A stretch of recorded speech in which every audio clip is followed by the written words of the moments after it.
देखिए, लालू प्रसाद जी ने हमेशा लोकतंत्र और लोकतांत्रिक प्रक्रिया में जनता और जनता के हितों की, जनता की भलाई के लिए, शोषितों वंचितों को आगे बढ़ाने के लिए, उनको हक और अधिकार देने के लिए जो कार्य किए हैं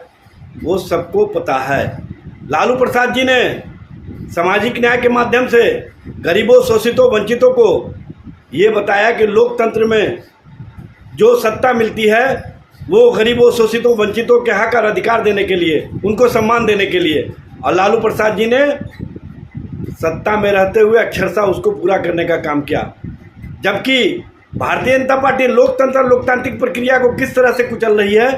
ये सभी लोगों ने देखा है। विजय सिन्हा जी, आप ये बताइए कि जब आप शोषित, वंचित, दलित के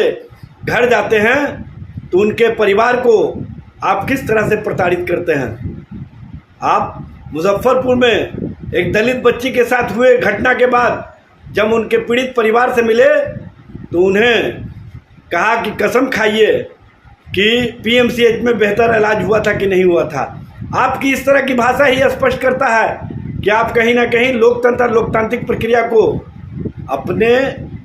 हितों के लिए, अपने आप को बनाए रखने के लिए इस्तेमाल करना चाहते हैं। सबको पता है कि मुजफ्फरपुर की पीड़िता के परिवार के साथ आपने किस तरह का व्यवहार किया था। विजय सिन्हा जी, आप ये भी स्पष्ट कर दीजिए कि शहीदों को जब तेजस्वी प्रसाद यादव जी पटना हवाई अड्डे पर जाकर के श्रद्धांजलि अर्पित कर रहे थे तो आपने ही कहा था ना कि ढोल पीट करके हमें खबर कर देते, हम भी वहाँ चले जाते। विजय सिन्हा जी, आप बिहार के डिप्टी सीएम हैं, लेकिन आपकी जिस तरह की भाषा आम आवाम के लिए, पीड़ित परिवार के लिए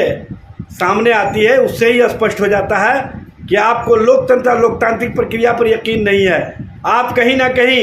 वैसी भाषा इस्तेमाल करते हैं जो एक लोकतंत्र और लोकतांत्रिक प्रक्रिया में डिप्टी सीएम का नहीं हो सकता है। जबकि लालू प्रसाद जी जब सत्ता में थे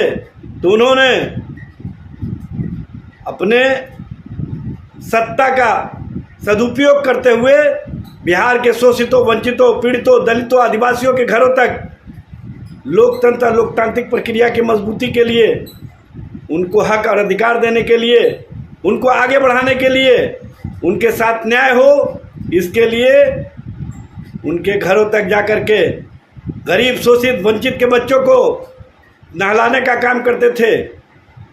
उनको सर झाड़ने का काम करते थे, उन्हें साफ सुथरा रहने की प्रेरणा देते थे और बाबा साहब की तरह कहते थे कि पढ़ो और आगे बढ़ो। लालू प्रसाद जी ने उस समय नारा दिया था, पढ़ो या मरो, और उन्होंने शोषितों, वंचितों, पिछड़ों, अति पिछड़ों, दलितों, आदिवासियों को